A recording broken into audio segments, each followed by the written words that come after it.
नमस्कार व्यूअर्स। और आप सब लोग कैसे हैं? आशा करती हूँ आप सब लोग अच्छे होंगे, स्वस्थ होंगे और मेरा शिव पुराण का पाठ अवश्य देखते होंगे।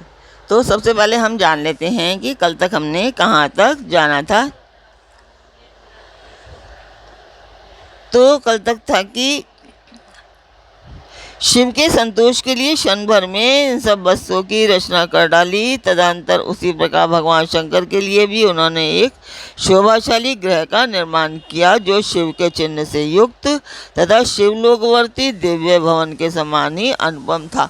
तो कल तक था कि हिमवान ने शिव और शिवा की विवाह के लिए कि किस प्रकार का प्रबंध करवा रखा था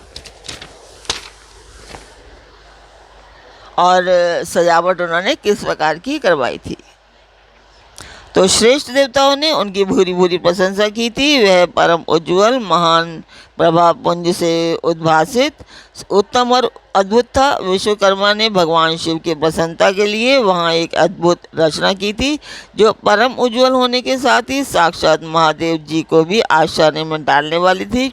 इस प्रकार ये सारा लौकिक व्यवहार करके हिमाचल बड़ी प्रसन्नता के साथ भगवान शंभू के शुभागमन की प्रतीक्षा करने लगे। देव ऋषि हिमालय का ये सारा आनंददायक वृतांत मैंने तुमसे कह सुनाया। तो अब और क्या सुनना चाहेंगे ये हम बताएंगे आज। तो इसके आगे आप जानना चाहेंगे कि मैं ये पाठ क्यों कर रही हूँ। तो ये पाठ सभी को पता है कि मैं एक शुभ काज है, मंदिर के लिए है। जो मेरे नियमित दर्शक हैं उनको पता है और जो नए दर्शक हैं वो जानना चाहेंगे तो मैं उनको बताती हूँ कि ये शुभ काज है, मंदिर के लिए है और मैं इसमें आप सब लोगों का सहयोग चाहती हूँ कि आप लोग सब्सक्राइब करें, लाइक करें और शेयर करें ताकि मेरा ये उद्देश्य पूर्ण हो पाए। तो ज़्यादा से ज़्यादा सब्सक्राइब करवाइए और शेयर कीजिए ताकि मेरा ये उद्देश्य पूर्ण हो पाए। तो जिस मंदिर का वर्णन कर रही हूँ उस मंदिर की मैं वीडियो डालती हूँ, आप लोग देखें और मुझे बताएं आपको मेरा पाठ कैसा लगता है।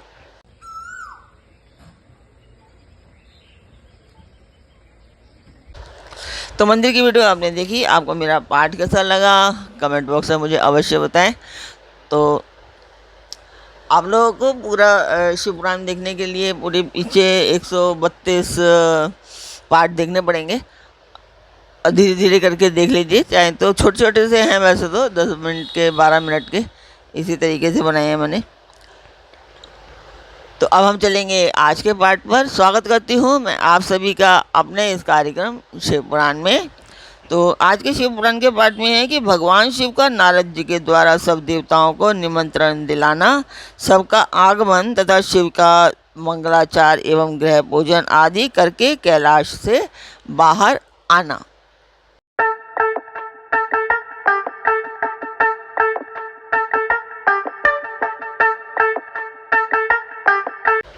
तो नारद जी बोले कि विष्णु शिष्य महाप्राज्ञ तात विधाता आपको नमस्कार है, कृपा निधि। आपके मुंह से ये अद्भुत कथा मुझे सुनने को मिली है। अब मैं भगवान चंद्रमौली के पास मंगलमय तथा समस्त पाप राशि के विनाशक वैवाहिक चरित्र को सुनना चाहता हूँ। मंगल पत्रिका पाकर महादेव जी ने क्या किया, परमात्मा शंकर की वह दिव्य कथा आप मुझे सुनाइए। तो ब्रह्मा जी ने कहा, बेटा तुम बड़े बुद्धिमान हो, भगवान शंकर के उत्तम यश को सुनो। मंगल पत्रिका पाकर भगवान शंकर ने जो कुछ किया वह बताता हूँ। भगवान शिव उस मंगल पत्रिका को प्रसन्नतापूर्वक हाथ में लेकर हृदय में बड़े हर्ष का अनुभव करते हुए हंसने लगे। फिर उन भगवान ने उसे लाने वालों का सम्मान किया। तत्पश्चात उसे वाँच कर विधि पूर्वक स्वीकार किया। इसके बाद हिमाचल के यहाँ से आए हुए लोगों को बड़े आदर सम्मान के साथ में विदा किया। तदंतर उन मुनियों से कहा, आप लोगों ने मेरे शुभ कार्य का भली भांति संपादन किया है। अब मैंने ये विवाह स्वीकार कर लिया है, अतः आप लोगों को मेरे विवाह में आना चाहिए। भगवान शंकर का ये वचन सुनकर वे ऋषि बड़े प्रसन्न हुए और उन्हें प्रणाम करके एवं उनकी परिक्रमा करके अपने परम सौभाग्य की सराहना करते हुए अपने धाम को चले गए। मुने तदंतर महालीला करने वाले देवेश्वर भगवान शंभु ने लोकाचार का सहारा ले तत्काल ही तुम्हारा स्मरण किया। तुम अपने सौभाग्य की प्रशंसा करते हुए बड़ी प्रसन्नता के साथ वहाँ आए और मस्तक झुकाकर प्रणाम करके हाथ जोड़ विनीत भाव से खड़े हो गए। तब भगवान शिव ने कहा कि नारद, तुम्हारे उपदेश से देवी पार्वती ने बड़ी भारी तपस्या की और उससे संतुष्ट होकर मैंने उन्हें यह वर दिया कि मैं पति रूप से तुम्हारा पानी ग्रहण करूंगा। पार्वती की भक्ति देखकर मैं उनके वश में हो गया हूँ, इसलिए उनके साथ विवाह करूंगा। सप्तऋषियों ने लगन का साधन और शोधन किया है, अतः आज से 7वें दिन मेरा विवाह होगा। उस अवसर पर लौकिक रीति का आश्रय ले मैं महान उत्सव करूंगा। मुने, तुम विष्णु आदि सब देवताओं, मुनियों और सिद्धों को तथा अन्य लोगों को भी मेरी ओर से निमंत्रण भेजो। सब लोग मेरी शासन की गुरुता को समझकर प्रसन्नता और उत्साह के साथ सब प्रकार से सज धज कर स्त्री पुरुष पुत्रों को यहाँ साथ ले आएं। तो ब्रह्मा जी कहते हैं कि मुने, भगवान शंकर की इस आज्ञा को शिरोधार्य करके तुमने शीघ्र ही सर्वत्र जाकर उन सबको निमंत्रण दे दिया। तत्पश्चात शंभू के पास आकर उनकी आज्ञा के अनुसार तुम वहीं ठहर गए। भगवान शिव भी उन सब देवताओं के आगमन की उत्कंठा पूर्वक प्रतीक्षा करते हुए सभी अपने गणों के साथ वहीं रहे। उनके सभी गण संपूर्ण दिशाओं में नाचते हुए वहाँ बड़ा भारी उत्सव मना रहे थे। इसी बीच भगवान विष्णु सुंदर वेश धारण किए अपनी पत्नी और दलबल के साथ शीघ्र ही कैलाश पर्वत पर आए और भक्ति भाव से भगवान शिव को प्रणाम करके उनकी आज्ञा पाकर प्रसन्नतापूर्वक उत्तम स्थान में ठहर गए। इस प्रकार मैं अपने गणों के साथ स्वतंत्रतापूर्वक शीघ्र ही कैलाश गया और भगवान शंभू को प्रणाम करके अपने सेवकों सहित सानंद वहाँ ठहरा। तदंतर इंद्र आदि लोकपाल और उनकी स्त्रियां आवश्यक सम्मान के साथ खूब सज धज कर वहाँ आईं। वे सबके सब उत्सव मना रहे थे। तत्पश्चात मुनि, नाग, सिद्ध, उपदेवता तथा अन्य लोग भी निमंत्रित हो उत्सव मनाते हुए वहाँ आए। उस समय महेश्वर ने वहाँ आए हुए सब देवता आदि का पृथक पृथक सहज स्वागत सत्कार किया। फिर तो कैलाश पर्वत पर बड़ा अद्भुत और महान उत्सव होने लगा। देवांगनाओं ने उस अवसर पर यथा योग्य नृत्य आदि किया। विष्णु आदि जो देवता भगवान शंभू की वैवाहिक यात्रा संपन्न कराने के लिए इस समय वहां आए थे, वे सब यथास्थान ठहर गए। भगवान शिव की आज्ञा पाकर सब लोग उनके प्रत्येक कार्य को अपना ही कार्य समझकर नियंत्रित रूप से करने लगे। सातों मातृकाएं वहाँ बड़ी प्रसन्नता के साथ शिव को यथा योग्य आभूषण बनाने लगी।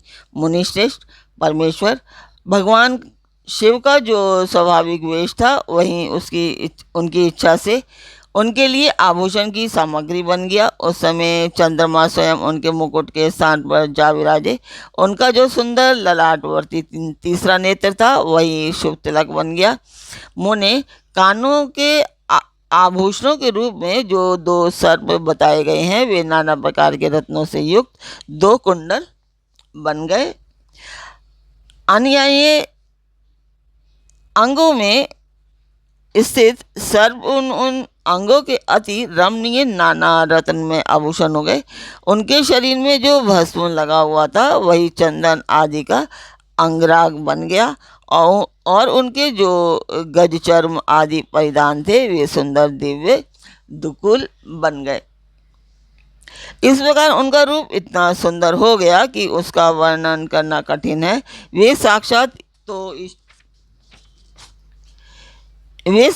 ईश्वर तो थे ही, उन्होंने पूरा ऐश्वर्य प्राप्त कर लिया। तदंतर समस्त देवता, यक्ष, दानव, नाग, पक्षी, अप्सरा और महर्षिगण मिलकर भगवान शिव के समीप गए और महान उत्सव करते हुए प्रसन्नतापूर्वक उनसे बोले, महादेव महेश्वर, अब आप महादेवी गिरिजा को ब्याह लाने के लिए हम लोगों के साथ चलिए, हम पर कृपा कीजिए।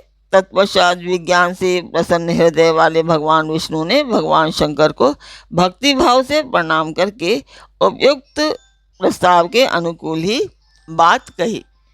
तो भगवान विष्णु बोले, शरणागत वत्सल देव देव महादेव प्रभु, आप अपने भक्तजनों का कार्य सिद्ध करने वाले हैं, अतः मेरा एक निवेदन सुनिए। कल्याणकारी शंभु, आप ग्रह सूत्रोक्त विधि के अनुसार गिरिजा कुमारी पार्वती के साथ अपने विवाह का कार्य कराइए। आपके द्वारा विवाह की विधि का संपादन होने पर वही लोक में सर्वत्र विख्यात हो जाएंगी। अतः नाथ, आप कुल धर्म के अनुसार प्रेम पूर्वक मंडप स्थापन और नांदीमुख श्राद्ध कराइए और लोक में अपने यश का विस्तार कीजिए। ब्रह्मा जी कहते हैं कि नारद, भगवान विष्णु के ऐसा कहने पर लोकाचार परायण परमेश्वर शंभु ने विधि पूर्वक सब कार्य किया। उन्होंने सारा आभ्युदयिक कार्य कराने के लिए मुझको ही अधिकार दे दिया था। अतः वहाँ मुनियों को साथ ले मैंने आदर और प्रसन्नता के साथ वह सब कार्य किया। महामुनि, उस समय कश्यप, अत्रि, वशिष्ठ, गौतम, भागुरी, गुरु, कण्व, बृहस्पति, शक्ति, जमदग्नि, पराशर, मार्कंडेय, शिलापाक, अरुणपाल, अकृष्ण, अगस्त्य, चौवन, गर्ग, शिला, दधीचि, उपमन्यु, भारद्वाज, अकृतवर्ण, पिप्लाद, कुशिक, कौसत तथा शिष्य सहित व्यास, ये और दूसरे बहुत से ऋषि जो भगवान शिव के समीप आए थे, मेरी प्रेरणा से विधि पूर्वक वहाँ आभ्युदयिक कर्म कराने लगे। वे सब के सब वेदों के पारंगत विद्वान थे। अतः वेदोक्त विधि से वैवाहिक मंगलाचार करके ऋग्वेद, यजुर्वेद और सामवेद के विविध उत्तम सूक्तों द्वारा महेश्वर की रक्षा करने लगे। उन सब ऋषियों ने बड़ी प्रसन्नता के साथ बहुत से मंगल कार्य कराए। मेरी और शंभु की प्रेरणा से उन्होंने विघ्नों की शांति के लिए प्रीतिपूर्वक ग्रहों का और समस्त मंडलवर्ती देवताओं का पूजन किया। वह सब लौकिक वैदिक कर्म यथोचित रीति से करके भगवान शिव बहुत संतुष्ट हुए और उन्होंने प्रसन्नतापूर्वक ब्राह्मणों को प्रणाम किया। तदंतर वे सर्वेश्वर महादेव देवताओं और ब्राह्मणों को आगे करके उस गिरिश्रेष्ठ कैलाश से हर्षपूर्वक निकले।